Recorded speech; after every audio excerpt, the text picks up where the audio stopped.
Trustee Peck. Here. Trustee Rassich. Trustee Wajowski. Here. Trustee Benucci. Here. Mayor Count. Here. You rise for the pledge.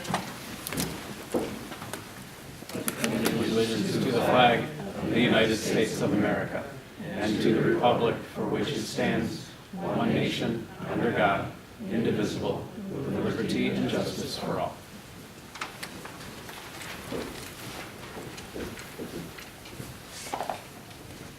We're seeking a motion to approve the minutes of the joint meeting of the President and the Board of Trustees and Plan Commission and the minutes of the executive session held on January 11th.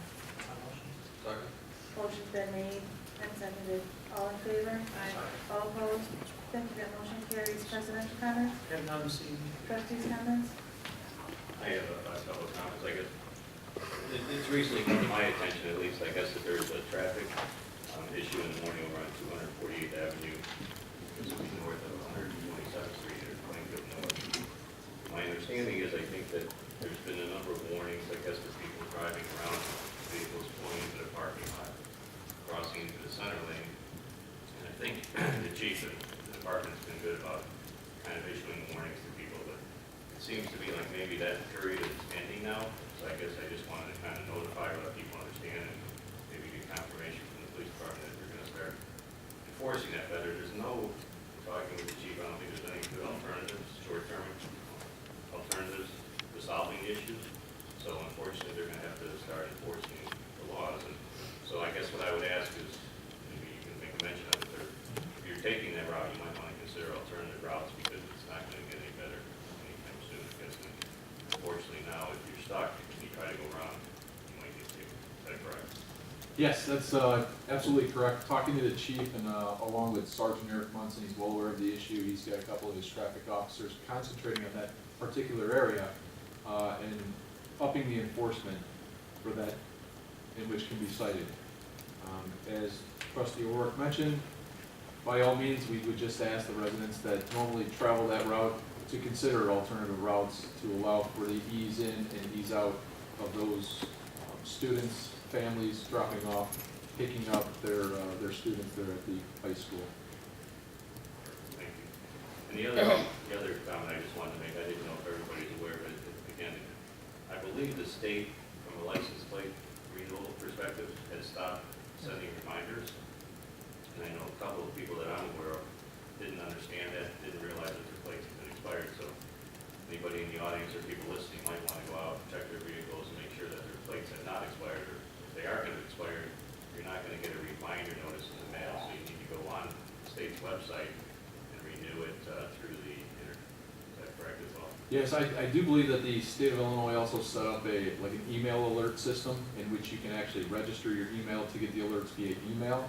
So again, I would strongly recommend that you take the time to go onto their website and do that. And not only that, mention it to your friends, your families, and as the trustee mentioned, take a look at your own car.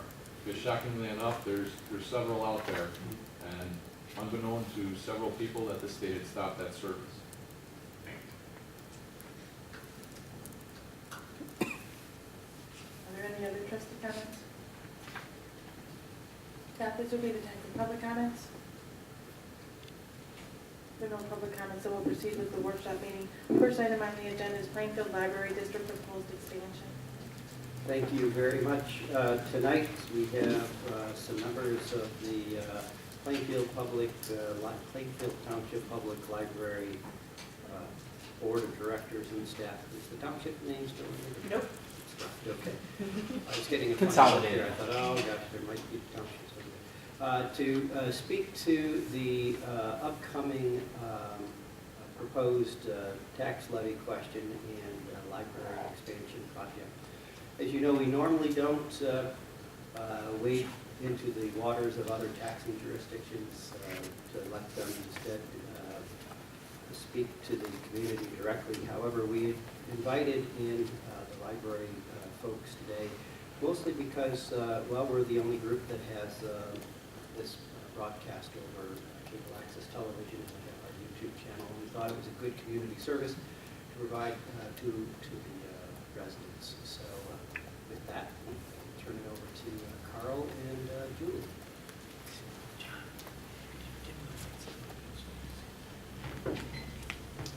Thank you so much. Good evening. My name is Carl Gilmore, and I am the president of the Plainfield Public Library District Board of Trustees. Tonight I'm here with Director Julie Milivec, as well as Eric Penny, our representative of Nagel Hartray Architecture, and we will be presenting to you this evening just some general information about the expansion plans for the library district and the process that we have gone through to reach the decisions that we have.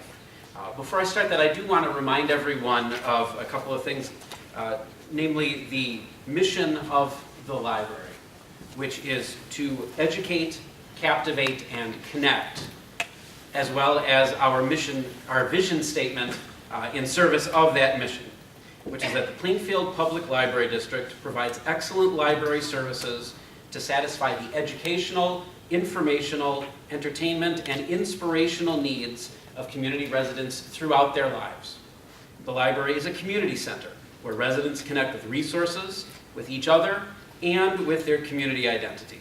The library leverages technology and human capital to give residents access to services and resources not only at the library's physical location, but also throughout the community in partnership with other organizations and via virtual services.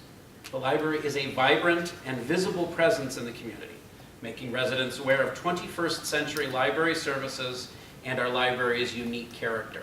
And we really have used that vision statement to guide the process that we have undergone in trying to make sure that we are fulfilling that commitment to our community and our district. This process has been going on for quite some time. Eric is going to go through a detailed explanation of the specific process that we used to arrive at the plan that we have presented, for which you can see a 3D model here, and which has resulted in the 2 referenda questions that will be placed before the public on the ballot in March. What I would like to do is to give a little bit of background as to the longer-term process that we have undergone in terms of making sure that we are meeting the needs of the library district. Back as far as 1991, which was shortly after our 1990 expansion, the library board quickly deduced that the expansion to 27,000 square feet from the original 1940 2,700 square foot building was already going to be woefully short of future projections, as we realized that within 10 years we had met a 20-year projection for the population of the library district. And this was consistent with other areas of the local community, both public and private, which saw similar rapid expansion and have also grown to serve their particular constituencies, including the village, the police and fire protection districts, the park district, and the school district. So to accommodate these anticipated changes, the library reviewed its place in the community and its supports and is supported by, and we expanded our service offerings in terms of programs within the library, outreach efforts, access to advances in technology, and strategic partnerships with many local bodies, while being careful to also increase the variety and availability of materials for our patrons. These changes were included as part of a 2006 to 2010 long-range plan. The conclusion of that plan included the possibility of a physical expansion of the library facilities, which had been held until later in that period, recognizing that we had a 20-year bond from the 1990 expansion to pay off before we wanted to issue new bonds. So in 2009, the first attempt to meet those needs, a referendum, was placed on the ballot in an attempt to grow through an addition to the existing library building, as well as a new branch location. Unfortunately, the economic downturn that affected so many across the country, but especially in rapidly growing areas like ours, resulted in the defeat of that referendum. Needing to continue planning for the future, the board shifted to a more agile strategic plan model rather than another long-range plan, reflecting the need to define overall goals that would eventually result in the still necessary expansion of physical facilities while providing guidance for continued operation in the meantime. We continued to seek community input for development of that strategic plan, knowing that patron involvement in the evaluation and expansion process would be central to good planning and the ultimate success of any growth project. A ballot measure was considered for 2012, but based on community member sentiment indicating that they did not support expansion at the time, the board decided not to go to referendum at that time. Additionally, in 2012, the Board of Trustees worked with KJWW Engineering to evaluate the building and infrastructure needs of the library in the immediate term, from 3 to 5 years out, and in the long term. More than $1.2 million in necessary work was identified just to keep the current building in operable condition. Our special reserve fund, the library's capital fund, was used to undertake the immediate term project, which includes replacement of the HVAC and control systems, windows, and a shingled portion of the roof. A long-range budget plan was developed and approved in 2013 to ensure that the library would be financially able to make the necessary repairs and replacements as identified in the 2012 building evaluation. The plan included reorganization of staff to meet those financial needs by setting aside $95,000 per year over the next 4 years for the necessary work on the building. Much of this work has been done, but more remains beyond the funding already set aside. In 2014, as the immediate and medium-term infrastructure work was being completed, the board recognized that additional work would still need to begin affecting major areas of the building's overall operations and structure. At the same time, growth in population began again in earnest, and a general economic optimism started to be felt. Rather than committing to long-range work that would be indicative of staying in the current facility for the foreseeable future, and recognizing that that space was unsuitable for continuing to house growing programs and a 21st century library, the library contracted with Anders Dahlgren to update his 2008 work on a space needs analysis of the library. Realizing that the new projections continued to speak to additional space required beyond the current facility, we began to explore, with the help of owner's representative Graham Harwood of CCS International, the possibilities for expanding the library within the district. We then hired Nagel Hartray Architecture in March of 2015 to begin the preliminary design and budgetary processes to be able to come to the public with an expansion plan and referenda possibilities for the March 2016 ballot. That process is laid out on this projected slide. In addition to our regular monthly board meetings, we held several special public meetings and gathered a citizens task force to help guide us and the staff in developing a plan that would meet the district's immediate needs as well as into the future for a 21st century library. There were 22 meetings in all, as well as a commissioned phone poll, which provided the input we needed to plan as well as guidance for what the tolerance of the community would be for the funding of that building project. These meetings culminated in our December 2015 decision to place 2 referenda questions on the March 2016 ballot: a $39 million 20-year building bond and a limiting rate tax increase to fund its operation. It has always been a stated goal of this board to present a plan that would reflect the community's needs and preferences so that it would be successful. To that end, we will continue to solicit their assistance in finalizing the design of the building once the referenda are approved. And Eric Penny, our architect, will now present the details of that plan and how it will be executed if the referenda do pass. Good evening. You're going to have to bear with me here. I'm going to attempt to summarize in a short period of time what we talked about for 22 meetings, almost a year. So there was a lot in there. We're going to leave out a few things along the way, but I'm going to try and give you an overall flavor of the whole thing. Next slide, please. We started with site selection, and we really were looking at two sites when we first started.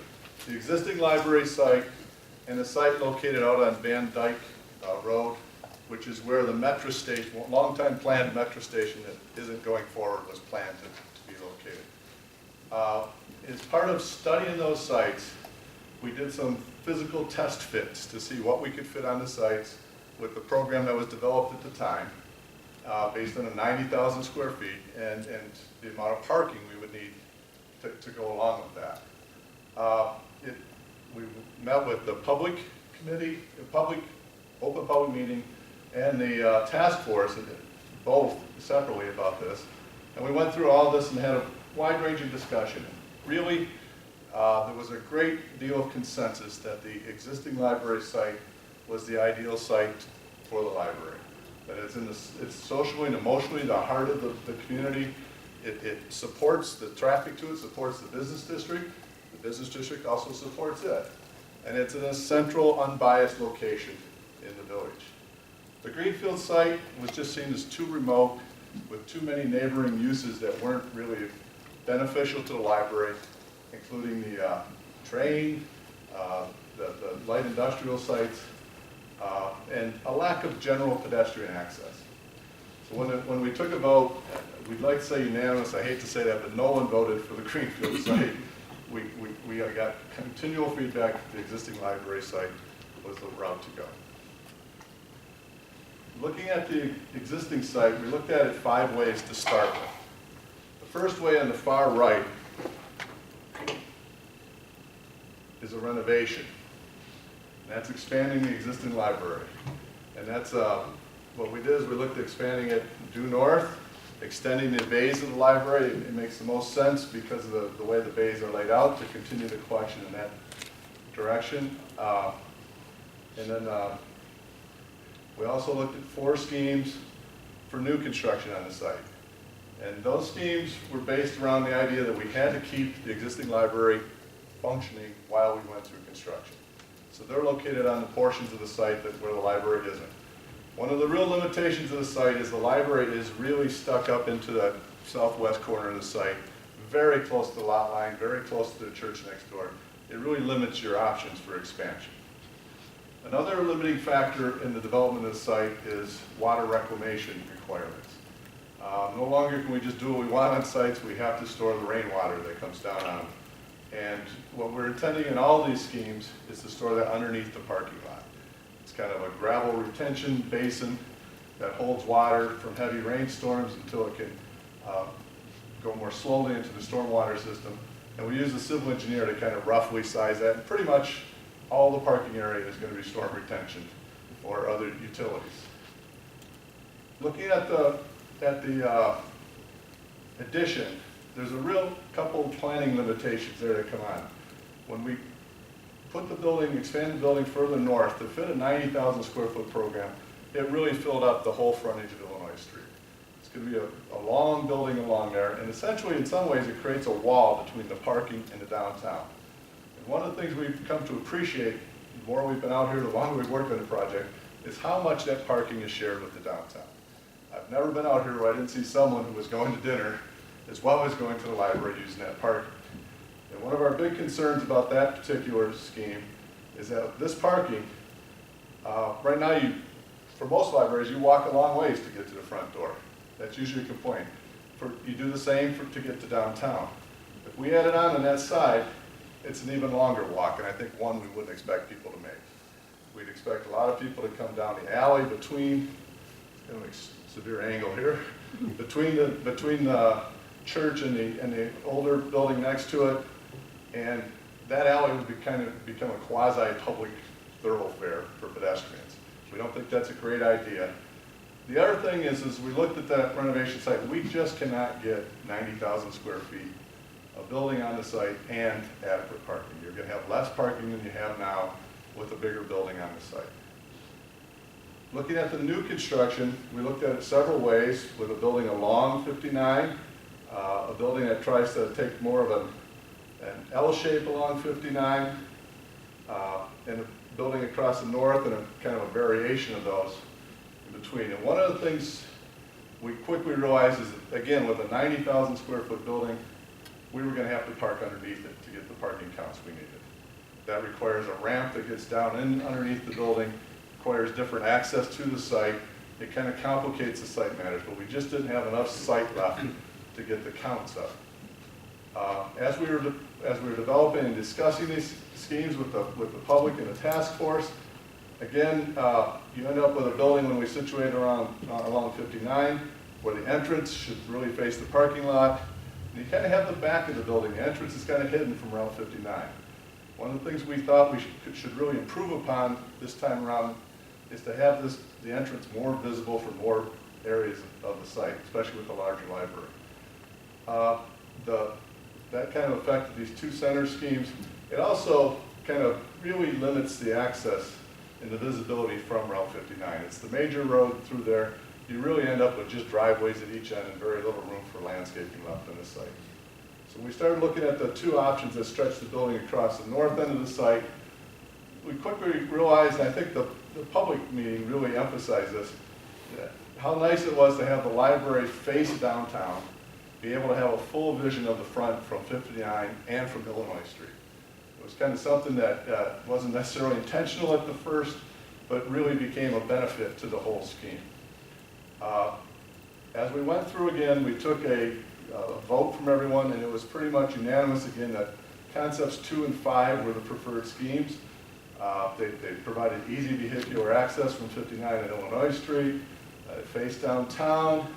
The parking is located near the building entrance, which is improvement over the existing, but it's also situated where it's easier to use from downtown. One of the things that was a concern is when we're looking at 90,000 square feet, how is that going to fit into that area? It's a big building. That was a challenge. So when we took a vote, concepts 2 and 5 were chosen by the public and the task force and supported by the library, but we also recommended that we further explore adding on to the existing building. We didn't feel like we'd gone into enough depth for that, and that we really owed it to the community to kind of take a deeper look at that option. Next, please. So we then went back and tested the site in more depth in a couple ways. 3 schemes as a renovation, and then 3 schemes as new construction. We started with the scheme with the renovation of 90,000 square feet with the idea we were going to magically find more room for parking on this site and to make this better. It didn't take long studying this to realize we just can't fit a building of that size on the site and meet the parking needs of the library and the downtown area.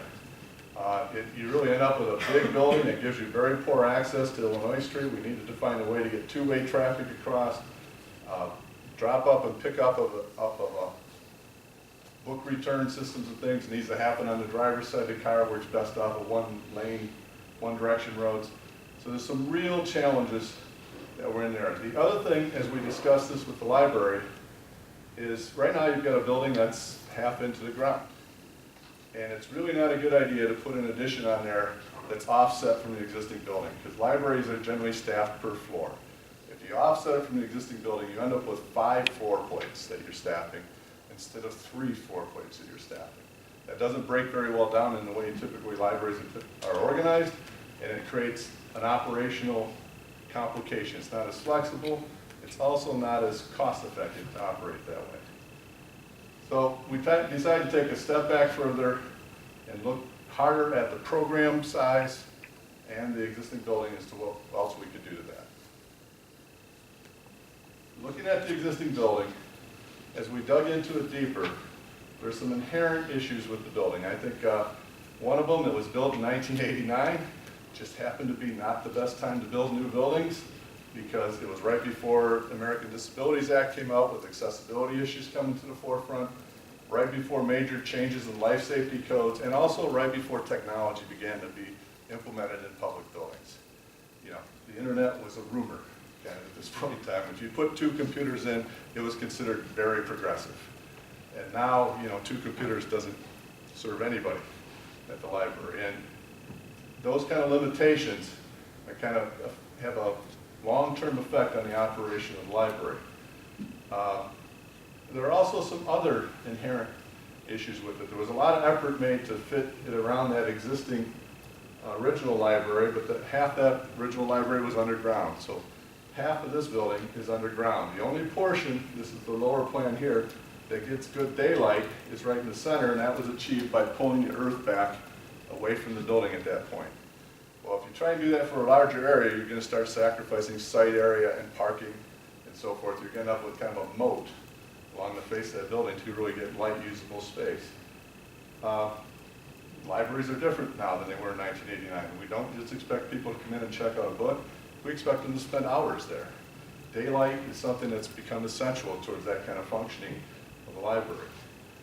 We also have various issues. The way you enter the building is not very efficient. You enter into a very small floor plate in front of everything, you're immediately confronted by the stairs. Now, while the elevator satisfies the technical needs of the American Disabilities Act, it doesn't really solve the intent in which everyone comes into the building the same way. The other issue with that is you can take that elevator down to the lower level, which is over here. That's down a hallway and away from the main desk. So it's kind of an unsupervised area to a certain extent. It's not something we would ever recommend in a library to have that much space that's kind of out of your direct sight line all the time. You've not had issues that I know of with that, but it's not necessarily good planning practice. Another issue is the number of stairs that are put in. These stairs are put in a way that we're not allowed to do anymore. 4 of the 5 stairs come down outside. We're not allowed to do that anymore. We have to enclose those stairs. We have to keep snow and ice off of them. We have to provide area of rescue assistance for people with wheelchairs with them. It just is slightly before the time when that was a code requirement. It's also not a good idea to have 5 ways to get out of a building that size. It's very hard to control security in those type of situations. Just more doors you have to manage. Another issue, and one we can solve, is the main stair. It's a big hole in the middle of the building. It kind of gets in the way of your entrance flow when you come in the building. It projects noise. It's a very inefficient way. It kind of makes the building difficult to use. It makes it so the collection is really broken and divided into 2 on each floor. That could be filled in. Things that can't be addressed as easily are things like the mechanical system. The codes have completely changed. Those need to be redone. The same thing with a lot of the electrical systems. The fact is, when we're adding on to such a great deal to this building, you have to bring the existing building up to the current code. Also, we can't add on in a way where the library has to go and make major upgrades because we're going to be spending the library's available money. So what we build needs to last. It needs to, we're looking at 20 to 50 years, not a 10-year solution for any part of this. So that means renovating the building is going to be more expensive than just a simple approach. The other thing that we can't really address is these orange dots are the column grid. We don't know quite why, but you'll notice there's a lot of columns in the center of the building. It's very unusual. I think as an architect, I'll blame it on the architects. And we practiced a little architecture with the structure there. It was a time when we put a lot of columns in buildings and expressed them stylistically, and the problem with that is it makes it very inefficient for a library. There isn't a base spacing that's 30 feet on center in the direction we would normally have a standard base spacing in the building. It means it's very inefficient for laying out books and so forth. More importantly, it's inefficient for laying out the things that libraries use today. They need more space and flexibility. All the columns in the way really cut into that ability to rearrange the building. Next slide, please. So having said that, we went back and looked at the existing building again, and we said, if we're going to add on to the building, we're going to have to reduce the square footage down to something that will fit better on this site. And we targeted 70 to 75,000 square feet. We had a suspicion that we could make that work, but we weren't positive at the time. But we tested to see how that would fit. So this scheme has gotten shorter. It allows us to get a drive on the far. On the far left is the first scheme I'll talk about. Lockport's across the bottom. The Illinois Street's up the side, and 59 is on this side. The addition coming off the north of the library now has gotten small enough we can get at least a drive-out book drop area off of it. We can get a service drive, an entrance drive out to Illinois Street, and it's a little bit easier to get around the end of the building to head towards downtown, but frankly not a lot. We still don't think it's a good idea to route pedestrians past book drops and service drives and so forth on their way to downtown. It's not ideal by any means, but it does get us up into a parking count that is close to what you have now, a substantial addition to the building. One of the problems with it is that when you take a building that's 24 to 27,000 square feet, and you add on 51,000, you align the floors, we're still going to end up with 40% of the building underground. That's going to affect the usability of the space, the suitability of that space for the various library uses going forward. It also means that you're going to have a third floor of a fairly limited size. Again, not an ideal staffing or operational breakdown for a library. Something more equal, breaks down better into the adult collection, the entrance floor, meeting rooms, and the children's floor. So it's an awkward arrangement. For that reason, we tested adding on to the east, north and east of the existing building. With a 3-story addition aligned with the existing building. You get a very rational layout to a parking lot area. Functionally, you get much better access from both streets, Illinois and Route 59. A lot of that stuff works out better. For a plan shape, that's not our favorite. You end up with a lot more interior space, kind of when you start L-ing the buildings around, and it gets a little less flexible in how things lay out within the building, especially when you've got existing construction with a lot of columns placed into it. I think the other thing that concerns us is when we do that, we can get the building contiguous, then we start having to